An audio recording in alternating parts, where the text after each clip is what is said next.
I guess we're on. Um, I guess we just start. Hi, everybody. Thank you so much for joining us today. We're so excited to that you're able to join us for the program K-pop and the BTS Effect. I'm Jean Kim, one of the board members of the Stanford Asian Pacific American Alumni Club, also known as SAPAAC. Just a brief word about SAPAC. It's established in 1989. SAPAC has been historically one of Stanford University's largest ethnic affinity groups and one of the largest alumni organizations with nearly 3,000 members. We're dedicated to connecting Asian American and Pacific Islander alumni to the university and to each other. Membership empowers you to attend numerous events in your region, engage with a really great alumni community, and receive the latest communication about our alma mater from an AAPI perspective. If you're a Stanford alumni who's tuning in and are not already a SAPAC member, we encourage you to join the club and sign up for monthly newsletters. To learn more about SAPAC, please visit our website. It's just sapac.org.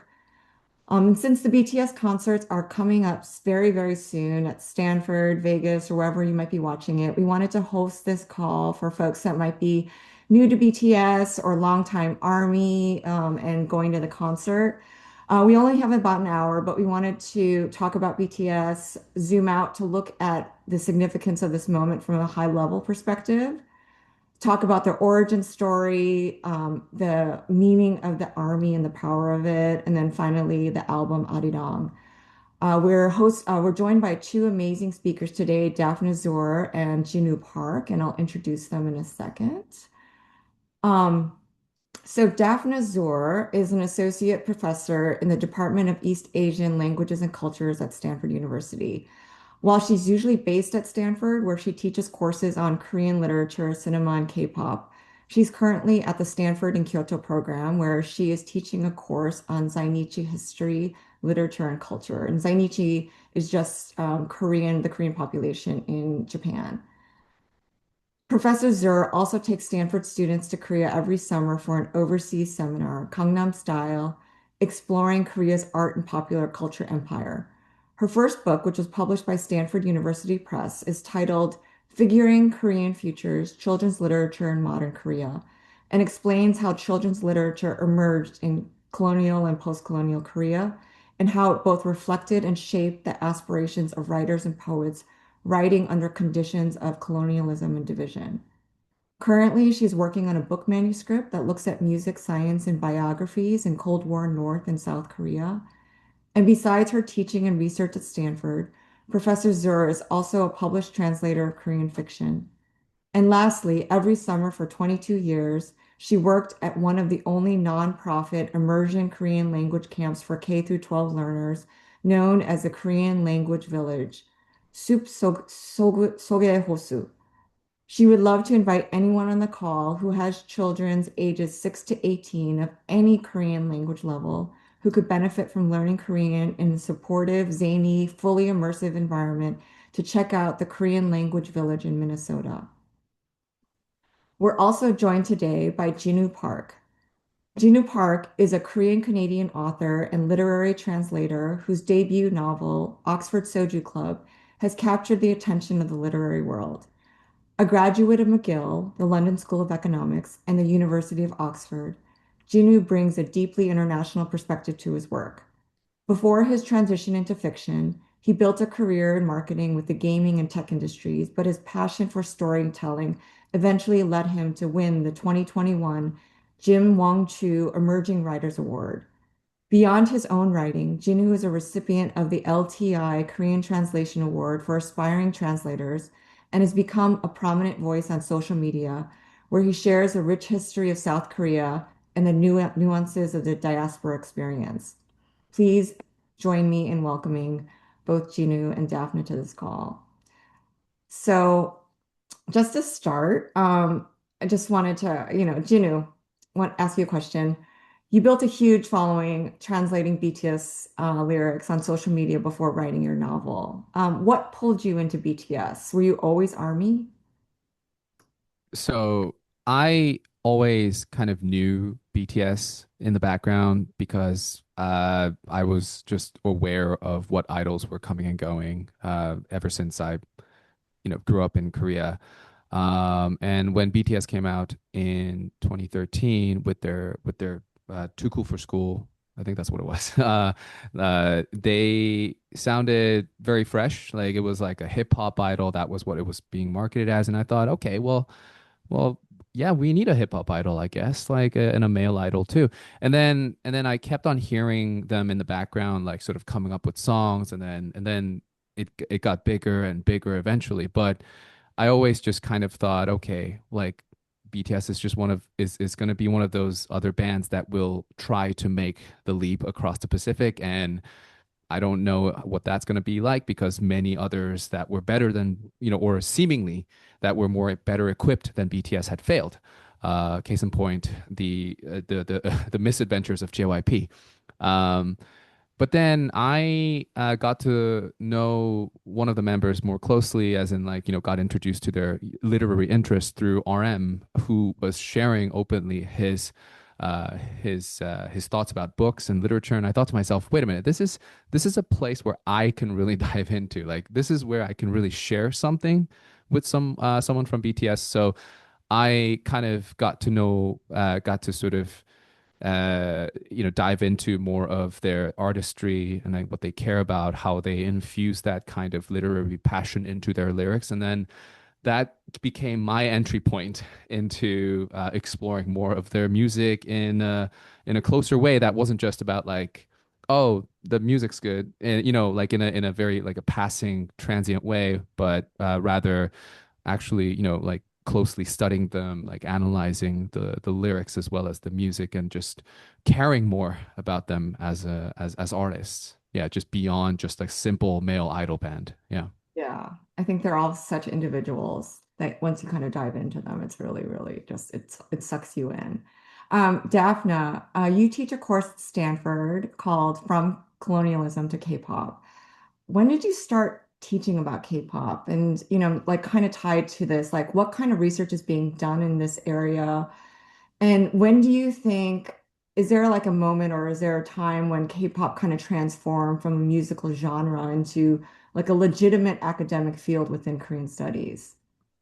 Yeah, so my own sort of career trajectory, I think, overlaps in a kind of uncanny way with the rise of Korean popular culture. I mean, of course, it started much earlier, but I first set foot in Korea in 1993, and I'm actually have a strong classical music background, and so I wasn't really sort of wired to pay too much attention. I mean, of course, I was exposed to Korean popular music, just being in Korea, being fully immersed, kind of traveling back and forth between my Yonsei university language classes and Taekwondo, which I was doing, and calligraphy. And I was sort of just like doing everything everywhere all at once. And I was listening to music, but more passively. And then fast forward to I did my graduate work. Actually, I was in Vancouver, in Canada for a long time. And then I just, extremely fortunate to get my job at Stanford in 2012. And so as I was on the bus, I remember the moment where I was on the bus going to the airport with my husband, my two sons who were quite young at the time. After I finished my PhD, I was in Korea for a year, and then we were moving to California, and Gangnam Style was playing as a video on the airport bus. And I remember looking at it going, what is that? What's going on? I wasn't, really quite sort of, wasn't sure what I was looking at. And then I land in San Francisco, and within a couple of days, I haven't even like moved into my office at Stanford, and I get a call from the New York Times asking for my opinion about, Gangnam Style in this moment in K-pop. So I gave a very poor answer at the time, and I was really sorry and kind of embarrassed. And I thought, oh my gosh, I really need to educate myself. I need to understand what's happening. Um, and so then I decided the best way, of course, that we do this as faculty is we teach so that we can learn. So I started teaching this course on K-pop at Stanford. And that's been like my just it was just the best thing that I could have done is it forced me to really first of all kind of organize the class in such a way that it scaffolds learning for students and also for myself. I also realized really quickly that no matter how much I try to keep up with K-pop, I will never know as much as my students. And so I kind of figure out a way to teach them the critical analytic skills that they need through sort of media studies and critical cultural studies. And then they teach me, I tell them, you come and bring me examples of what's happening. And so that's sort of been my sneaky way of learning about K-pop through my students. And yeah, I mean, I would say in the last 20 years, if you look at the kinds of jobs that have come up in Korean studies across the world, but especially in North America. There's been a focus on Korean popular culture, Korean media. And so universities and deans are kind of recognizing that that is kind of what's driving enrollment in classes and seeking out faculty who can teach these big classes that fill up, again, fill seats. And more and more faculty are turning to Korean popular culture, whether it's the industry, whether it's fandom, whether it's media, whether it's performance and music. So there are just yeah, amazing folks doing work in those areas. That's so awesome. I totally wish I could have taken that class. I think many of us on this call probably wish that that was available when we were there. Um, So I kind of wanted to talk, the way that I wanted to structure this call was that I wanted to basically, we don't have that much time, so start at a high level and kind of like look at this moment because I think this is an important moment. Oh, and then also for anybody on the call, if I'm sorry this is a webinar, but if you guys want to just throw in some questions to the chat and we'll just keep a running tab of the questions. We're going to try to leave some time at the end to take them from our panelists. Um, so Daphna, in Alien, kind of jumping to the newest album, Arirang, there's one song called Aliens, where RM, he has this line where he raps, it's pardon Kim Gu Songsenim, tell me how you feel. And this is addressing Kim Gu, the independence leader who in 1947, which is right after 35 years of Japanese colonization, after World War II, when Korea was decimated and it was deemed one of the poorest countries on earth. Kim Gu wrote that his wish for Korea wasn't to be the richest or most powerful nation, but to have the power of a highly developed culture. Because the power of culture both makes us happy and gives happiness to others. And here we are in 2026, with BTS alone moving nearly half a percentage of Korean GDP and the Hallyu K culture in total rivaling major industrial sectors for Korea, the Korean economy. What do you think it means that a vision written in the ashes of colonization has actually become something this measurable? What does Kim Goo's dream look like when it comes true? Yeah, I mean, I think when you are standing in an in a stadium with 50, 60, 70,000 people, and you look around and you see just the incredible like diversity, race, gender, socioeconomic diversity that's around you.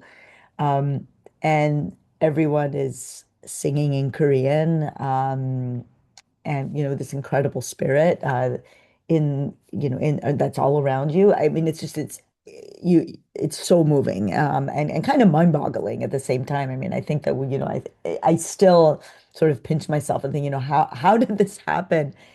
So it's just an incredibly powerful thing and really quite amazing still after all these years to witness that. Um, so, I mean, that just speaks for itself. I mean, I think that there's no question that right, BTS and other successful groups have really set the standards for excellence in performance and and so this is the kind of these are acts that are really, as I said, kind of have changed the field. But I think that also they have and they feel a huge responsibility also for what that means. So on the one hand, yes, it signals an incredible success story that is you feel it, on your skin. Um, but also, I think again, there's a lot of kind of responsibility for, where to go from here. What does, if this is sort of a gateway to Korea, then what does that mean? How does the kind of this mix of genres and styles communicate what it does about Korea? And let's not forget, I mean, there's so many groups, so many young talent, other young talent that's kind of vying for that same kind of attention and space. So I think if anything, it just keeps begging the question of, first of all, how did this happen? How did BTS get to be to this point? But also yeah, how to understand the particular kind of authenticity and the kind of candid performance that they communicate. So for me, it always kind of generates more questions, not as many answers perhaps, but a lot of questions, and it's just an incredibly moving thing to witness. Yeah, no, absolutely. And it's amazing that it's just kind of happened within the past 75, from 1947 to where we are today in 75 years, like our parents have like lived through this time and just to kind of, I think it's just mind blowing to see the success and where it's kind of gone. Um, and just I kind of related to this, like I heard that like the BTS effect has had a huge impact on Korean language learning. I mean, can you speak to this? Like, in your capacity as a professor of Korean literature at Stanford or as the director of the summer immersion camp, the Korean Language Village?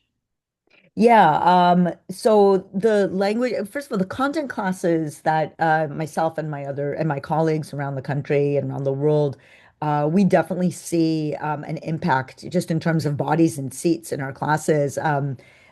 People teaching, especially in the big public schools, are seeing, cinema and literature and other kind of content classes filling up, 300 seats quite easily. And so content classes have been really shaped by this. But language is the place where we really see the impact most strongly. So there's a report that comes out every 5 years from the Modern Languages Association, MLA, about enrollments across higher education in North America. And the statistics are just astounding. I mean, every single language, sadly, is seeing a dramatic drop from year to year, except for Korean. So we have the latest report that came out in 2021. It'll be interesting to see if this continues because I've started to hear that maybe it's flattening, it's stagnating a bit.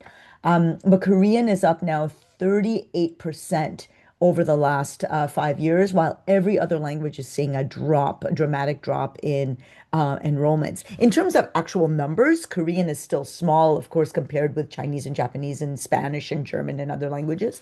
But the trend is really, really dramatic. As far as the Korean Language Village, thank you for asking about that. It's a program I'm really passionate about. As you said, I've been involved with it for 22 years. We did start to see a bit of a kind of decline in, especially around the recession in 2008. And so just as we were starting to think, oh my goodness, is the sort of interest in Korean being really affected by the poor economy? Oh my goodness, with like starting 2010, 2011, and then especially over the last 15 years, we've seen a dramatic rise in the interest in studying Korean among Korean Americans, but also mostly, I would say 70% of our learners are not what we call non-heritage learners of Korean. So much so that we have waiting lists for our program. We've our donors have helped us sort of build. We have this authentic Korean site in Minnesota where we do our Korean immersion. So I've really seen a dramatic increase in interest in Korean language, both in the K through 12 space and in higher education. It looks like a truly awesome program. I'm very excited to see it this summer. So, um, Ginu, I wanted to turn it to you. I was wondering if you could tell us a story. Because what I find really compelling is BTS's underdog arc and Hybe's underdog, and it's like the underdog story, and it's really the same story. And now these guys who were kind of just working from the outside and the countryside and just like, kind of nobodies are now defining the industry. And I was wondering, can you take us back to the beginning and like walk us through like their story? Yeah, so I think I'll take this opportunity to actually talk about a story about where this story really begins, and that is the moment that Bang Seok wins a music composition competition in 1994 when he was 22. So this is where he really began his career. And And he Kang Shiuk is the Bang owner of Seok is Hype. the founder and owner of Hype, Yeah. and he later got recruited by JYP, Park Jin-young, when JYP was still a singer-songwriter, and he worked on JYP's third album. And after that, Bang Seok would go on to basically produce many hits with JYP, including for bands like God, Wonder Girls, Kim Gunmo, Im Chang-jung, Park Ji-yoon, Baek Jeong, like all these like really uh, legendary singers in Korean music history, like Rain as well. He is actually the co-founder of JYP Entertainment, Bang Seok. So Pang Seok had all this wealth of knowledge that he gained from working with JYP from early in his producing career. JYP also famously tried to break into the U.S. entertainment market from 2003, and Pang Seok was a part of that every step of the way. I think they were in the same room, like because they couldn't afford to have separate rooms. So they were really, bombing it out in the U.S., trying to really get this U.S. expansion going for JYP. And then he launches Big Hit in 2005 as essentially what is a partner label to JYP. So at this time, he is still working for JYP. Like one of the most significant ones being that they managed 2 a.m. for JYP. They also launched a R&B and ballad group called Eight with the letter eight in the beginning. This is actually Big Hit's first group. This is and Pang Seok learns a lot from this experience because he sees the limits of a ballad group. So back then, there were a lot of like ballad idol groups that were coming out that were basically like three guys or three girls, and then basically they just stand up and then they sing. It's kind of like a smaller version of a choir. Each person has a different part, and Pang Seok realizes actually no, like this is not enough. Like there's a limit to how far this can go, and this is where he begins his formation. I think this is where he really begins his formation of the idea of the musician doll. So in 2011, at a lecture in Seoul National University, his alma mater, he said that the idol must evolve into a singer-songwriter as well. Idols cannot be just performers that just get the music and the choreography from somebody else. They must be able to sing, dance, act, and write music and produce their own songs. This is the musician doll, like the musician idol. And for example, like he really praised G Dragon as the ideal for how idols should be, to be able to own their songs as well as perform them. So that was kind of like where his vision was going. As a as for whether he had the resources to do this, I think the one company that invested heavily into Big Hit in the early days is a company called SV Investment, and they placed $3 million into Big Hit. And by 2011, this money had evaporated in various projects. And I think by that time, the company's total asset value was at like 3,000원, which is $3. So it went nowhere. But they placed a million more and then convinced other VCs to invest 3 million additional. And all of this money went towards launching BTS basically, and creating the bedrock of that. And when the head of SV was later asked in 2019, what convinced you to place more money when you had lost all of it? One reason was that they knew that the the entertainment industry would grow, that there would be another SM or YG. But the second reason was that they believed in Pang Seok. So Pang Seok was this guy who had the right combination of experience and vision, and essentially he sort of had the power and the sort of background to convince multiple people that actually you should invest in this future because we will become the the additional entry to the big three because at the time it was just the big three agencies SM, YG, JYP. Nobody thought that this system would go into the big four, which would include Hype. But I think Bang Seok just had those right combinations. And from that, I think also he was able to see like other people who could join his vision. So for instance, I think P Dog is instrumental. He he was instrumental in keeping the musical backbone of BTS. I think his musical roots are in hip hop, which obviously set the tone for BTS's debut and its identity. Because, you know, as the story goes, Pang Seok was running an online composition forum, and P Doc uploaded some songs that he had produced on, like, you know, like he had produced on that platform. And then few of them went on to become songs for actual artists, like Eight, which was a big hit artist. And then so Pang Seok recruited P Dog, and then P Dog is from Busan, and he was working with a hip hop crew called the Jiggy Fellas, including which included a rapper named Sleepy. And then Sleepy recommended a high school rapper to P Dog, and that was RM.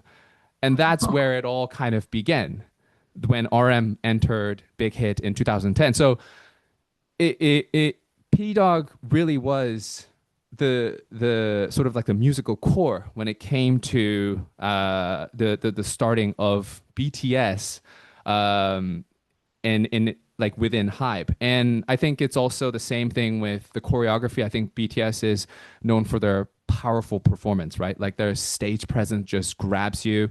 And a lot of this has to do with Son Sung-deuk, who is he's the head choreographer for Hype. And you know he worked on the choreography for Yoo Seung-jun, Zex Kiss, and Finkel, like all these prominent K-pop groups. He had already like you know he had already made a name for himself, and I think his contribution to making BTS's um, performances that much more energetic was very essential. So I think that is the story of BTS and Hype, where yes, they were underdogs in the context of the big three. It seemed like there was never going to be like they were never going to be like a competitor to the big three. But if you sort of like look under the hood, there were these formations of the right conditions to sort of ensure that they would have the best chance of success than other numerous like small to mid-sized labels and agencies that were trying to go for that fourth like big agency spot. And that's how I see it. I think I see it as much as it is the story of BTS the band. It is really the story. It's a founding story. I think it's a founding story of the company. Yeah. And I also it also does seem like the BTS, like they did not, like even the members, if you kind of look at all the members too, it doesn't seem like they kind of came through like the typical, like, K-pop like machine. Like they were all like more individuals that kind of like, and it starts with RM, and then like, they didn't seem to have all kind of been this homegrown out of like the K-pop machine, and that they're all kind of like individuals and artists in their own right. And so I don't know, it just seems like that also kind of makes their, I guess, the way that the band came together kind of unique and different, I think. Oh yeah, I think for sure. I think they Pang Seok knew because he himself was just sort of discovered through his passion alone and how that was founded by JYP. It's the same thing with how Pang Seok discovered P Dog, and then how P Dog then went on to discover other people. Mhm. I think Pang Seok and the people like the higher ups involved with Big Hit in the early years understood where talent was coming from. So they dug into those places where like the hip hop crews or the dance crews were doing their thing. And that recognition of passion, let's so to say, did help in making this group what it is, which is full of individual color and talent. Yeah. Yeah, and which is why following their individual stories is so fun and interesting. And I think that this is like a good time to kind of ask about something that is genuinely really unique to their story. Like in 2022, at the absolute peak of their global dominance, coming off a run of Billboard number ones, a UN address, stadium tours selling out of minutes, BTS paused. All seven members went into mandatory military service, 2 years of silence for any other act at this stage of their success, this would have been basically career suicide. And labels don't let you walk away from that kind of momentum. And yet BTS did do this one by one because every Korean man has to serve. Can you help us understand what that moment meant to Korea? And what does it say about BTS and about Korea's relationship with these seven men that they came back? So in order to sort of understand this decision by them, I think it's just I think I need to sort of briefly cover the history of Korean celebrities and men, especially like idol bands and musicians in regards to their military service. So the first time this really became like a huge thing, at least in my memory was with Yoo Seung-jun. So Yoo Seung-jun was this Korean American artist who was just on the at the top of his game in the 90s. And then he had to go to, he was asked, will you go to the army? And he said he would go to the army. And he basically made all these promises that he would serve his time and return, you know, like continue his activities in Korea. So he had his summons. And then he went, and then he asked the government for permission to go to the States for a concert, and then he never came back. And as in, like, he never came back in time to actually do the service. And then that was a huge controversy. And from that point on, the attention on musicians and celebrities, whether they are serving correctly, became a lot of a huge issue in terms of whether the fandom actually stays faithful to them in Korea, at least. So the other another big example was M. Simong, who was a rapper, very big during the 2000s, and then he pulled like his teeth out to get a to get an exemption, and that got found out.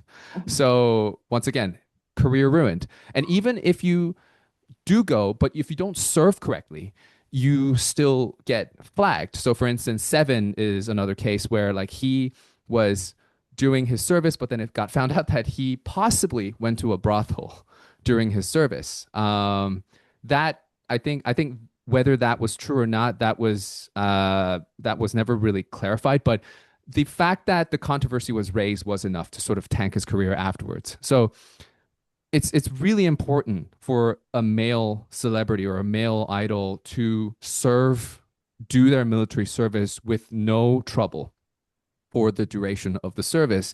And I think BTS, as well as Bang Seok, who has seen all these musicians kind of tank their career through the military service controversies, realized that if we want to keep our foundation of fandom in Korea, if we want Korea to be our home base, we need to have all seven of you go to the army with no trouble. And I think they all kind of recognize that.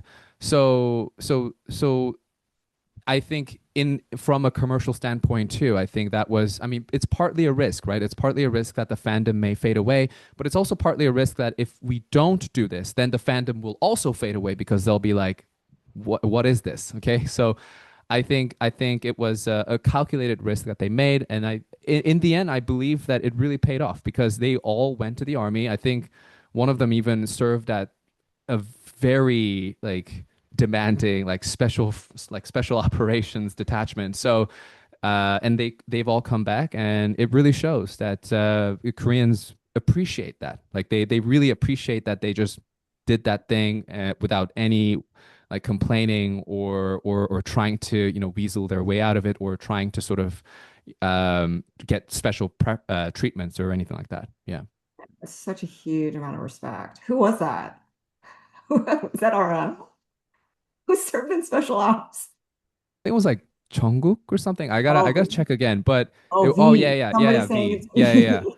Yeah, See, I think so. I think that's true. Yes, yeah. It was Tay. yeah. It's crazy, but it's just I think they also sort of treat it as I feel like they treat it as a moment of like self-discipline and just sort of growth, right? I think and that was the right attitude to go for, I feel, because everyone treats it like they're everyone is dragging their feet and going like, oh, it's just 1 point, like, one and a half to 2 years of my life just wasted. I don't think they treated it like that. Yeah. Yeah, it was definitely service to their country. And so, but yeah, I guess this is a really good time to talk about the army because I think the army deserves, very, very, very special mention because they kind of sustained, I think, the excitement of BTS throughout this period. So, um, I wanted to kind of open this one up to both of you because, from the very beginning, before BTS even debuted, you talked about that Bang Shiok had the members like posting on Twitter, making vlogs, talking directly to fans. There's no marketing budget, no TV slots, just kids from the countryside building a relationship with people who found them online. And then 12 years later, Army's the largest, most organized, most politically active fandom in music history. They crashed American political rallies. They raised $1 million for Black Lives Matter in 24 hours. They kept BTS on the charts during their 2 years in military service when the members couldn't even post. So, Daphne, I want to understand, sort of address this to you. I want to kind of understand the origin of that devotion. You know, I know. I know there's a lot of people that say that BTS's songs got them through some really, really dark times in their lives. Personally, I kind of came across BTS and really fell in love with them during the pandemic when I kind of needed something to, their videos just lifted me up. But songs about depression, not about not feeling enough, about the pressure of being young in a world that doesn't slow down for you. RM and Suga have both spoken openly about their own struggles with mental health, and the lyrics reflect that. You are not alone. Love yourself. The answer is always you. For a generation that's always been told to hold it together, hearing seven young men saying, "We struggle too, we're here for you," that's not like marketing. That just feels like something else. And so, what do you think it is about BTS's music and their lyrics and the way that they talk about mental health and belonging that's kind of made Army not just a fan base, but like a real community? What do you think these seven young men offer that make people feel seen? Yeah, I mean, I think that you've touched on I think your wonderful question is kind of a way it connects it contains the answers to your question too. I Yeah. mean, I think that you identify right, these elements. A lot of them have come up also in scholarship of the scholars that have written about this, that there's an authenticity, they're candid voices. There's a lack of pretense. So I think this is all part of the kind of the it's crafted as well. I mean, I don't mean that in a bad way. I mean, I think that there's a lot of like deliberate thought and care that is taken, and a kind of they really make an effort to have it come directly from the heart. And that communicates. So I think it's not something, you can't really fool people. There is really something so um, authentic and candid and frank, and an absence of pretense in their kind of in their the words that they use and in the way that they work together. So yeah, I think that you've identified all those elements in your question too. Do you think that it's something that's kind of also seen in other K-pop groups? Like, is this kind of more typical, or is this sort of the start of something? Like, do they interact with their fan base as much? I think so. I mean, I think that, I think that the power that, what you called before, or what others have called to the BTS effect has really shown again, so like created a kind of an industry standard in how to create these sort of authentic connections with the army. Of course, the army, and there's one scholar, Kim Kyung-hyun, who's called Army the most significant fan club that ever existed in the history of pop music. So just to kind of bring that point out, that the way that they communicate with fans, the way that they open up about their own selves and their lives is something that I think is trying to be is emulated among other fan bases as well. Um, what you, in addition, I think the way that fans interact with each other. I mean, it's not just about how the members are interacting with their audiences, but also how fans interact with one another, I think is also really, really significant. And that's not something that, you can really take for granted. It's an incredibly powerful thing. So, yeah, careers can fall, can crash with one kind of misstep. So I think they've just been so careful and deliberate about the way that they manage those relationships with each other, with their fans, and also the fans among each other. Yeah. Hmm. And I'm curious on your take on the army, and of the army being a Korean phenomenon versus a global one. Like, there's this whole idea of like, did BTS build the army or did the army actually build BTS? I think it's a bit of both. And I think even before BTS, I think the part of it was that the Korean sort of like pop fan culture was transported over to the world through BTS because BTS was the first sort of major group to really organically build that following around the world. When I was growing up, and I think the first the group that I was a huge fan of, and I was actually like active in was for God, which is JYP and Bang Joon's group that they produced, and they knew like from the way they produced the goods to sort of setting the fan colors and everything, they crafted an infrastructure for the fandom to easily be able to just start being just start celebrating God.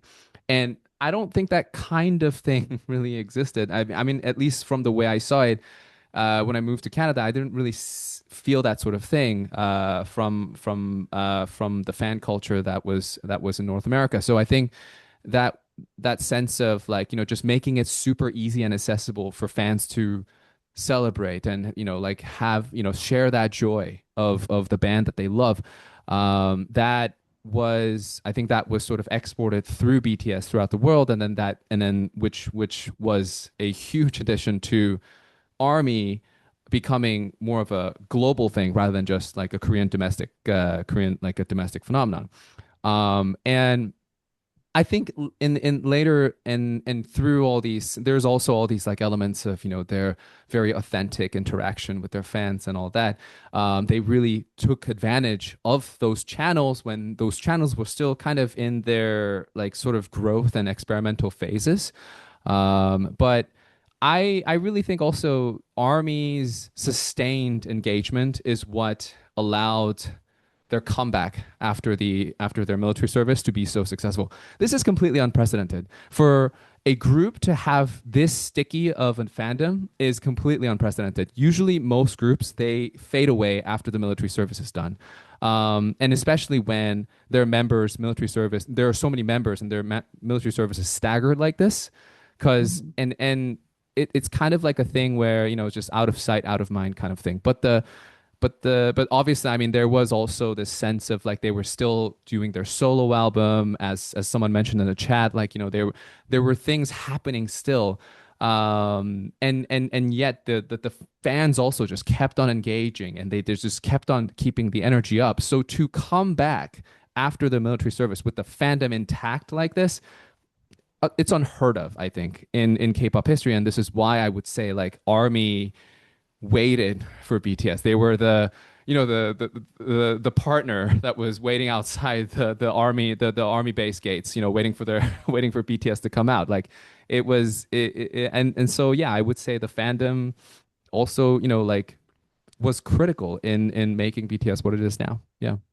Yeah, I think that when we've gone to different events and we've seen like how the army treats each other too as a community, like there's so much kindness and like joy. I mean, it's kind of like Swifties doing all the friendship bracelets. It's the same kind of things happen, and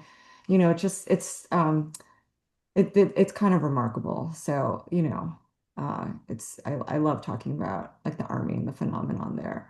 And so I think we wanted to kind of cover in the last 15 minutes, Arirang, of course. This is why, this is the album that, is allowing us to go see them on their 80 plus tours, concerts over the next year and change.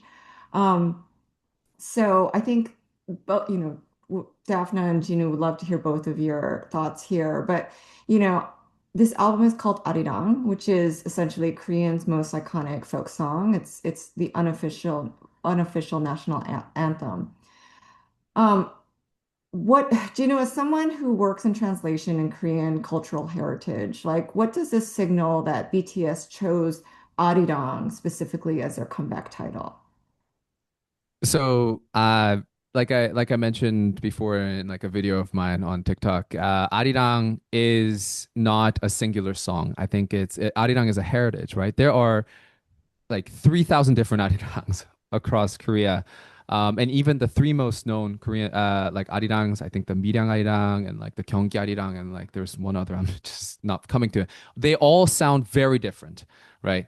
And so arirang is not really a singular song. It's basically this cultural heritage that people have, evolved, like, adapted and adjusted based on, where they come from, their community. It is this thing that you pass down to the next generation and you just kind of hold it for a part until the next person comes along. It's described as the something called 흑의 song of the soil. So it's the people song, it's the quintessential folk heritage.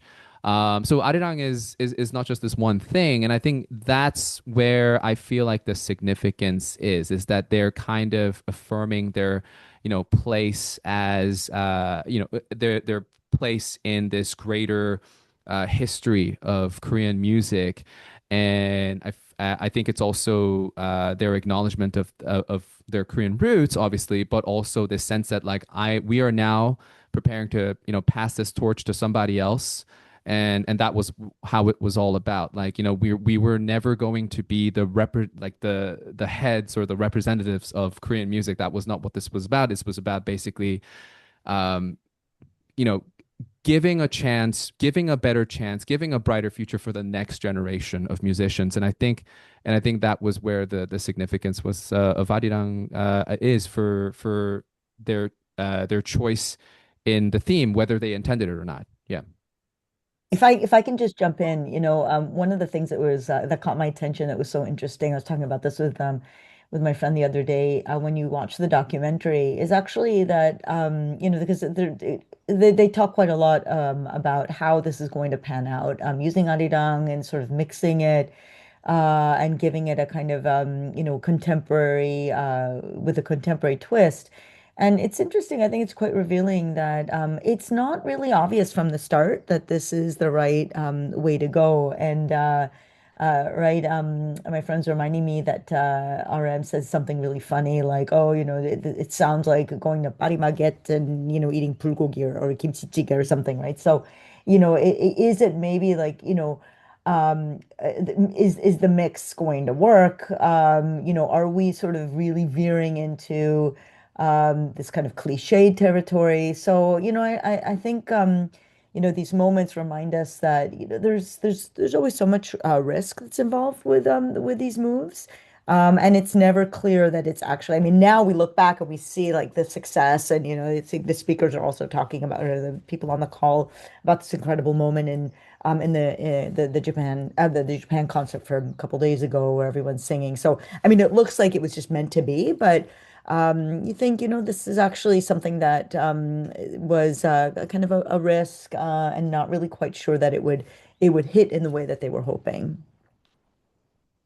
Yeah, I mean, but when I first heard Arirang, when I first heard it in the Body to Body though, like I don't know like how many people I've talked to where it's like you're Korean American or Korean descent and like you just like you hear Arirang playing played and you just start like crying, for some reason it just elicits like, just this strong emotion. And so like, I mean, you referred to the BTS in they were just in Japan, and there's like a clip floating around about, the J Army singing Arirang, and then BTS is just holding up their mics.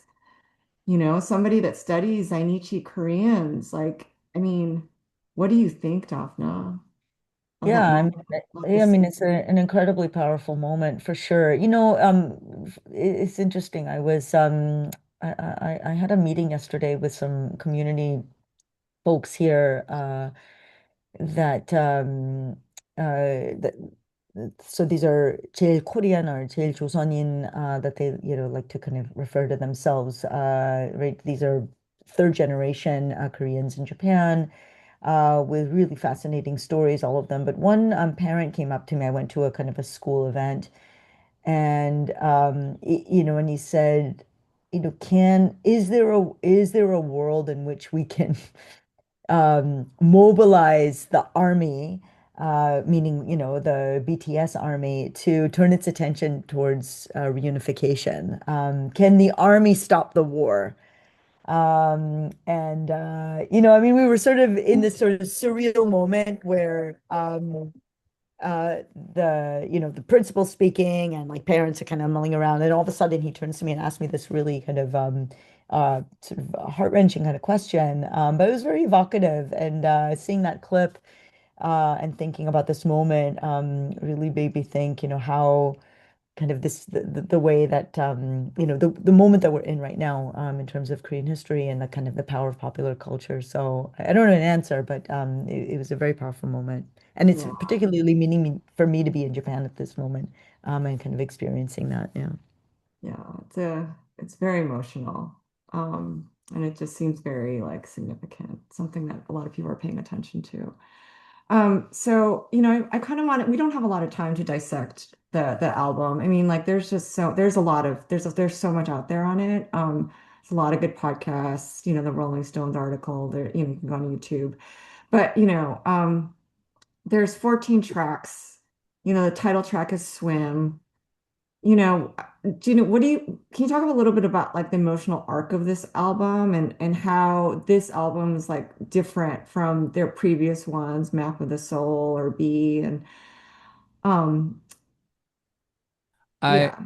Yeah, I think, I mean, this is my interpretation, obviously, but also, I think what's widely known and loved about BTS is that they've always approached their albums with overarching themes in mind that grew with them, right? So that was the case of their School trilogy, which focused on defiance and rebellion, and then, going on to their 화양연화, I think the most I forgot how the English title is. It's like the most brilliant period of our lives, which focused on youth, and then you go on to Map of the Soul, which has all the subject matter about like introspection, self-discovery, and then there's also appreciation for their fans. And I think Arirang is more of a reflection on like themselves in terms of like their career as well as their musings on like what they must do from here on out.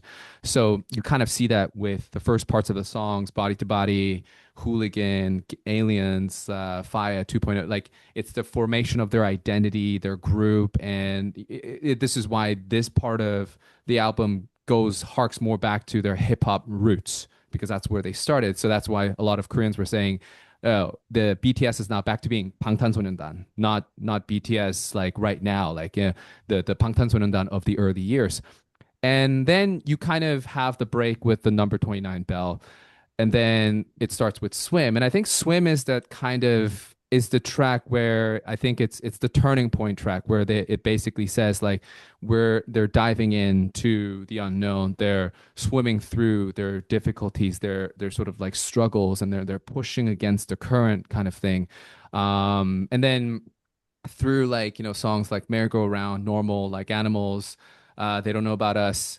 I think they're really like struggling to find their authenticity, trying to find their place regardless of what other people say, which brings us to One More Night, Please, Into the Sun, where we are seeing them kind of stepping towards the future, basically saying like towards a light of the new day kind of thing, as they say Into the Sun, dawn, right? Like they really say that very strongly, like dawn. And so I think that I that's how I can kind of interpret this album. It's that it's them like looking back on like the path that they have come, and then looking forward to the path that they want to run towards. Yeah.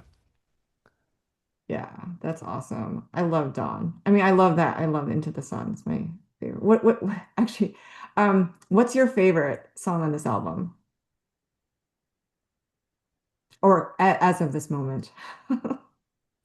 I think it used to be Aliens because it was um because like it was so just energetic and it had all these like Korean references like 흉즉 대길 or like 중머리, you know, and Yeah. I was like, oh, that's great. And they, I think this is the, yeah, and they also like it's just it goes back to their roots. But then these days, I really like Into the Sun because it's so hopeful. Like the whole song is just so hopeful, and I really like that. Yeah. How about you, Daphne? I agree. I actually also really love Into the Sun. I think it just like the intro, the kind of metallic harmonization, I think really went straight to my heart. More like just broader. I think 봄날 is still my favorite. And I like Microcosmos as well. I mean, I Oh. just like those sort of softer songs, but yeah, Into the Sun is my favorite from this album. Oh, that's interesting, all three of us.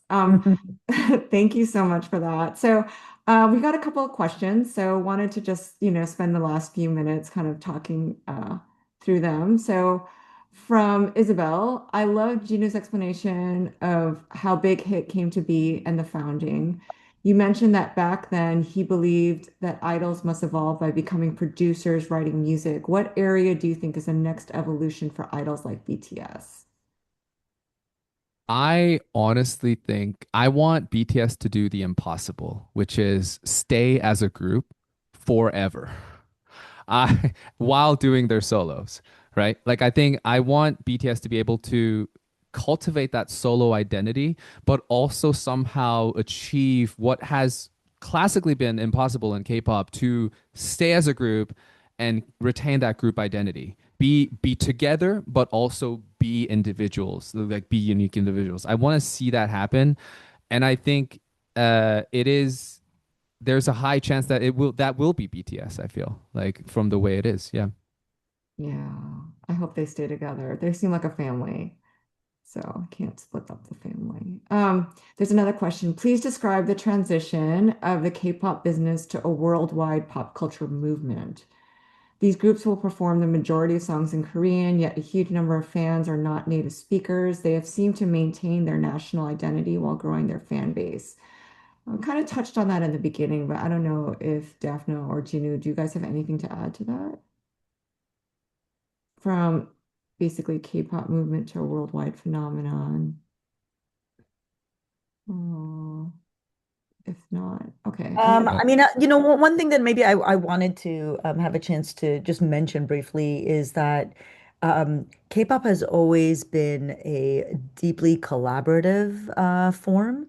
If you look at song camps, sort of that it's really kind of SM that developed that system. But even with this latest album with BTS and going back to the beginning, that we tend to think of, and there are a lot of good reasons for that, as K-pop as being this sort of you've got the management company, then you have the artists, and then the fans.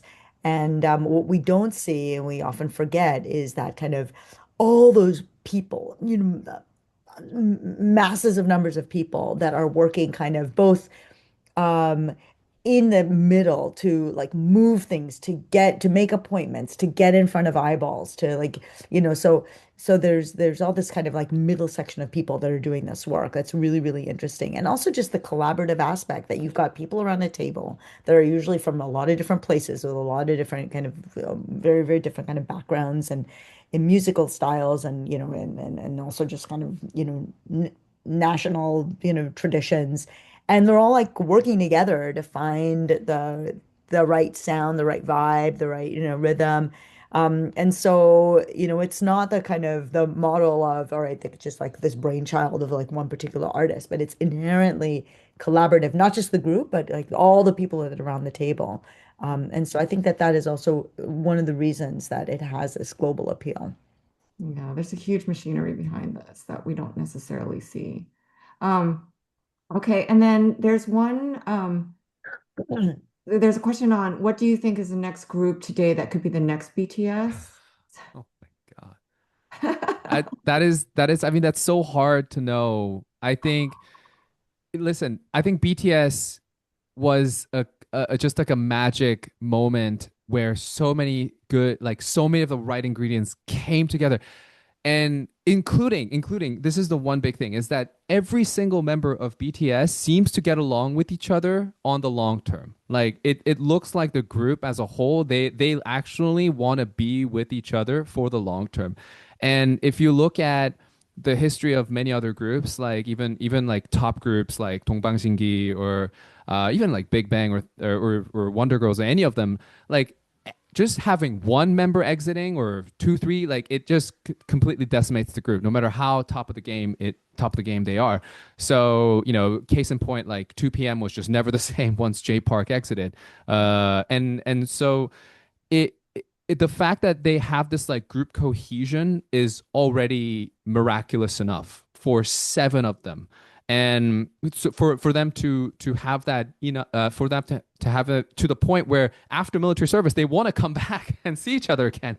So I think that, and also like, yeah, exactly, like the everyone else sort of like getting what this is all about, like Bang Seok too, and just from the company to individual members of the band, the fact that all of these pieces came together, I don't know if we're gonna see that easily. So it's really difficult, I think, to guess which group is going to be the next BTS, because every time we say that, and then we actually see that there's an issue underlying, and then we realize just how much of a like a perfect storm BTS really was. Yeah. Yeah, thank you for that. And on that note, it is 1 o'clock. So, we thank you so much for spending an hour. Thank you so much, Daphna and Juno. This was so fun. And for all of that, for everybody online that's going to the concerts, have a great time. Um, Enjoy being with the army and seeing them live. And we'll hope to see you soon at the next one of these events. Take care. Thank Thanks, you. everyone. Right. Thank Thank you so you. much. Bye. Bye.